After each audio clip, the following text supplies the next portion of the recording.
Fitzgerald Kennedy, do solemnly swear I, John Fitzgerald Kennedy, do solemnly swear that you will faithfully execute the office of President of the United States that I will faithfully execute the office of President of the United States and will, to the best of your ability, and will, to the best of my ability, preserve, protect, and defend the Constitution of the United States. preserve, protect, and defend the Constitution of the United States. So help you God. So help me God.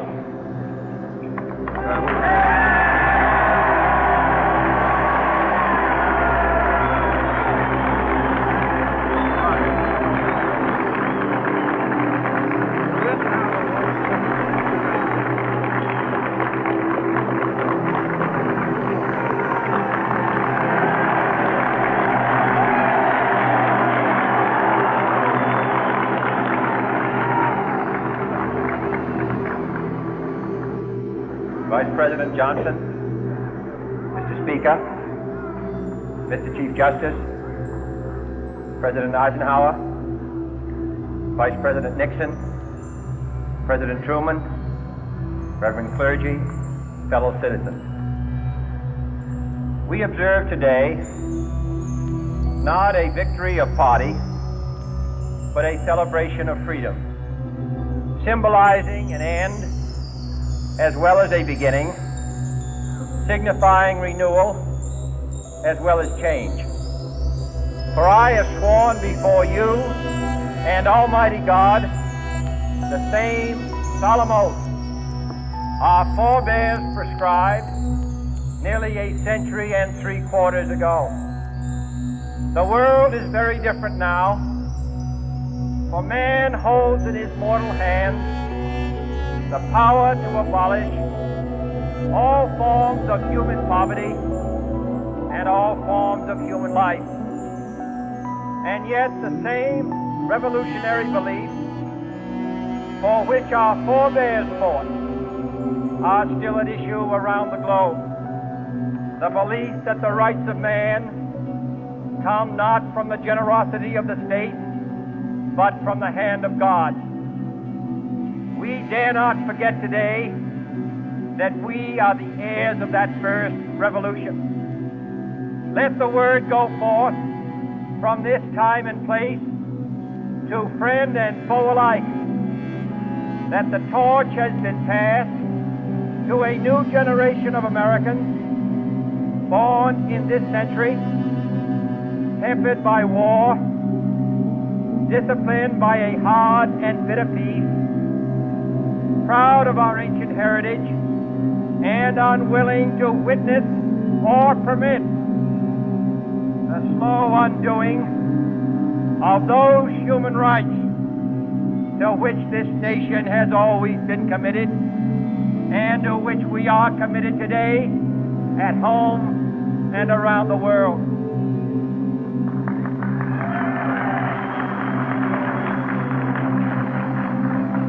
Let every nation know, whether it wishes us well or ill, that we shall pay any price, bear any burden, meet any hardship, support any friend, oppose any foe, to assure the survival and the success of liberty.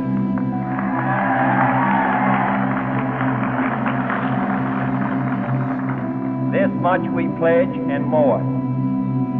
To those old allies whose cultural and spiritual origins we share, we pledge the loyalty of faithful friends. United, there is little we cannot do in a host of cooperative ventures. Divided, there is little we can do, for we dare not meet a powerful challenge at odds and split asunder. To those new states whom we welcome to the ranks of the free, we pledge our word that one form of colonial control shall not have passed away, merely to be replaced by a far more iron tyranny. We shall not always expect to find them supporting our view, but we shall always hope to find them strongly supporting their own freedom, and to remember that in the past, those who foolishly sought power by riding the back of the tiger ended up inside.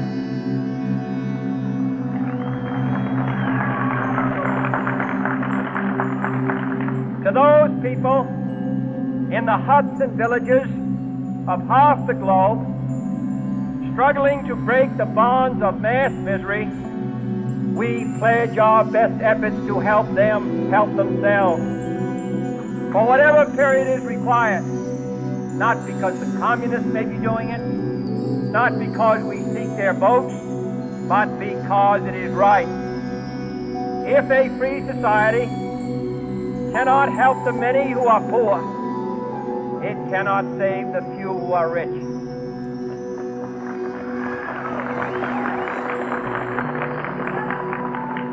To our sister republic, south of our border, we offer a special pledge to convert our good words into good deeds, in a new alliance for progress, to assist free men and free government in casting off the chains of poverty. But this peaceful revolution of hope cannot become the prey of hostile powers. Let all our neighbors know that we shall join with them to oppose aggression or subversion anywhere in the Americas. And let every other power know that this hemisphere intends to remain the master of its own house.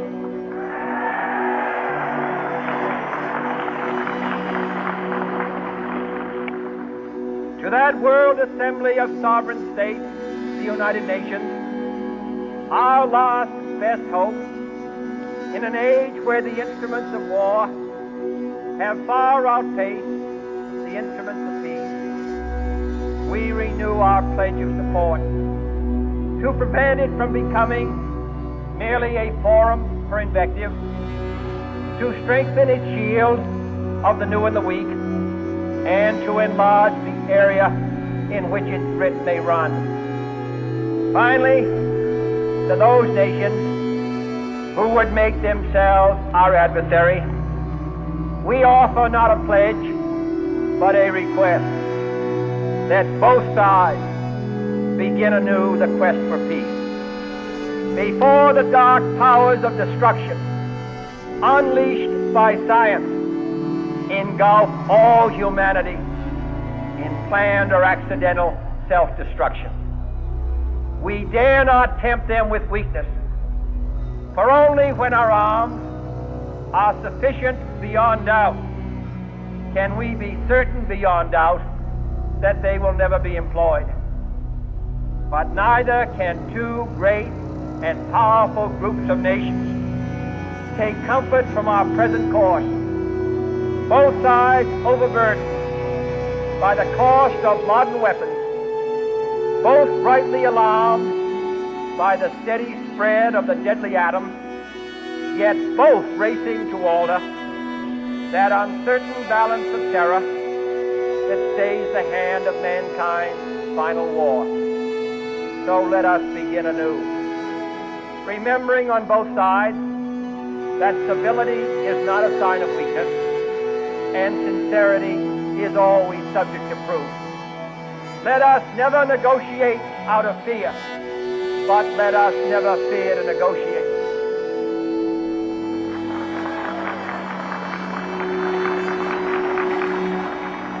Let both sides explore what problems unite us, instead of belaboring those problems which divide us.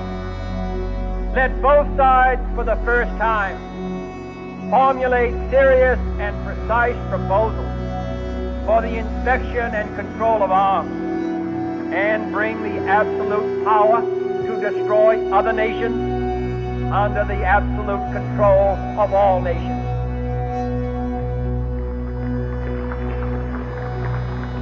Let both sides seek to invoke the wonders of science instead of its terrors.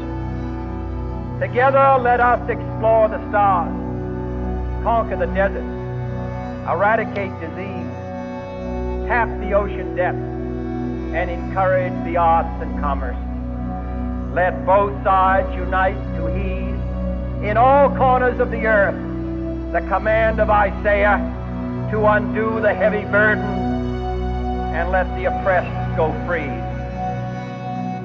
And if a beachhead of cooperation may push back the jungle of suspicion, let both sides join in creating a new endeavor, not a new balance of power, but a new world of law, where the strong are just, and the weak secure, and the peace preserved. All this will not be finished in the first 100 days, nor will it be finished in the first 1,000 days, nor in the life of this administration, nor even perhaps in our lifetime on this planet. But let us begin.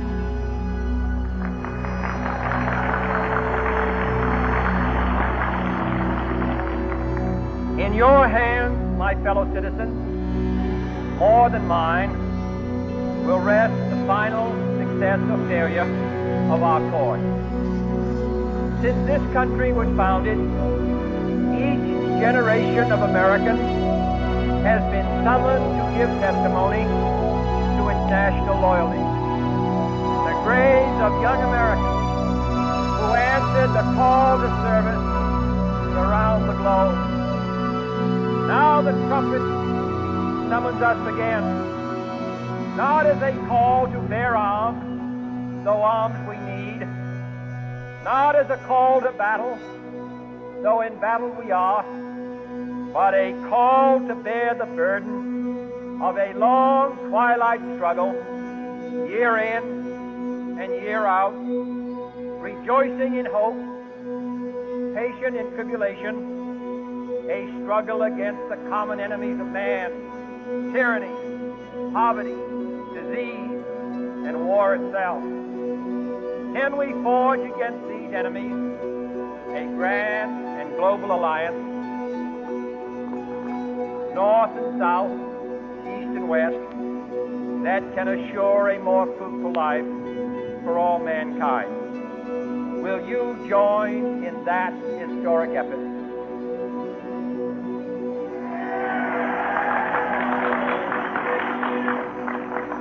In the long history of the world, only a few generations have been granted the role of defending freedom in its hour of maximum danger. I do not shrink from this responsibility. I welcome it.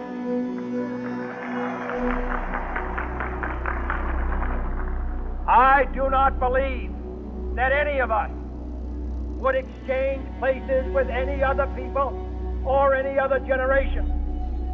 The energy, the faith, the devotion which we bring to this endeavor will light our country and all who serve it. And the glow from that fire can truly light the world. And so, my fellow Americans, ask not what your country can do for you, ask what you can do for your country.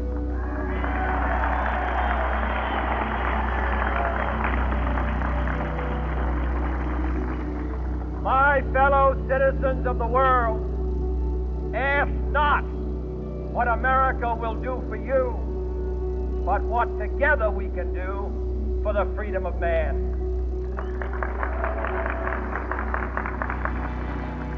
Finally, whether you are citizens of America or citizens of the world, ask of us here the same high standards of strength and sacrifice which we ask of you.